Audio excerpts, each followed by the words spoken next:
So ఎవరైనా సరే Java course నేర్చుకుందాము ఈ అప్కమింగ్ ఇయర్స్లో అంటే 2026లో అనుకుంటే టాపిక్స్ అయితే మిస్ చేయకుండా నేర్చుకోవాలండి. అండ్ వాటి మీద ఎక్కువ ఫోకస్ చేయాలి. మీరు ఫ్రెషర్ అయినా ఆర్ ఎక్స్పీరియన్స్గా మీరు జాబ్ తెచ్చుకోవాలనుకున్నా కూడా ఈ స్కిల్స్ 100% మీరు నేర్చుకోవాల్సి ఉంది. ఎందుకంటే కంపెనీస్ ఎక్స్పెక్ట్ చేస్తుంది జావా డెవలపర్ నుంచి ఈ స్కిల్సే. మెయిన్గా ఏంటంటే మీరు గుర్తుపెట్టుకోవాల్సింది జావా 8 ఫీచర్స్ 100% ఇంటర్వ్యూ టైంలో ఎక్కువగా అడుగుతున్న క్వశ్చన్స్, అది థియరిటికల్గా కానీ కోడింగ్ పరంగా కానీ ఎక్కువగా అడుగుతుంది జావా 8 ఫీచర్స్ అండి. అంటే స్ట్రీమ్స్ ఏపీఐ కానీ, లాంబ్డా ఫంక్షన్స్ కానీ, ఫంక్షనల్ ఇంటర్ఫేసెస్ కానీ, ఆపరేషనల్ కానీ ఇవి ఎక్కువగా అడుగుతున్నారు.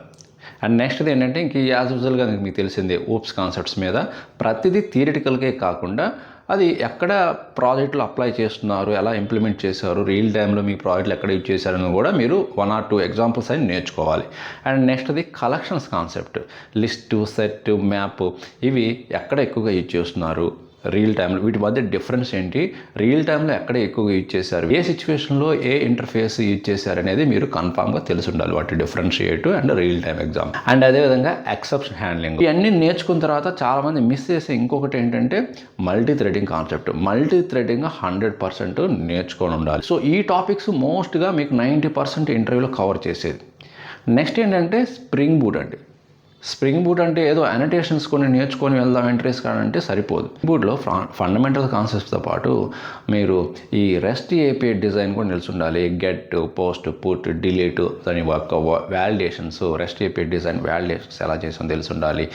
And Hibernate with JPA, entity relationships, వీటి గురించి తెలిసి ఉండాలి. అండ్ స్ప్రింగ్ సెక్యూరిటీ మస్ట్ అండి. ఈ కాలంలో మాత్రం మీరు ఎక్స్పీరియన్స్గా మాత్రం ట్రై చేస్తుంటే మాత్రం JWT అని ఉంటుంది. ఓకే ఆథరైజేషన్, అథెంటికేషన్ ఇది తెలిసి ఉండాలి. అదేవిధంగా JUnit కంపల్సరీగా ఉండాలి experience professional. And next database concepts కూడా అండి. మీ SQLలో joins concept, indexing concepts and some views concept ఇవైతే నాలెడ్జ్ ఆర్ ఎక్స్పీరియన్స్ అయితే ఉండాలి. అండ్ వాటితో పాటు ఆర్కిటెక్చర్, మైక్రో సర్వీస్ ఆర్కిటెక్చర్ కూడా ఎలా వర్క్ అవుతుంది ఒకసారి ఉండాలి. అండ్ ఫైనల్గా మీరు అందరూ మిస్ చేసేది ఏంటంటే ఎక్స్పీరియన్స్ ప్రొఫెషనల్ స్పెషల్గా గిట్ హబ్ని ఎలా యూజ్ చేయాలి. అండ్ వీటన్నిటితో పాటు అదర్ టూల్స్ లైక్ మెవిన్ అని ఆర్ గ్రేడల్ అని ఇది నేర్చుకోవాలి. And some API skills like post man కానీ, రెస్ట్ అసెట్ కానీ ఇది బేసిక్ నాలెడ్జ్ అనేది ఉండాలి.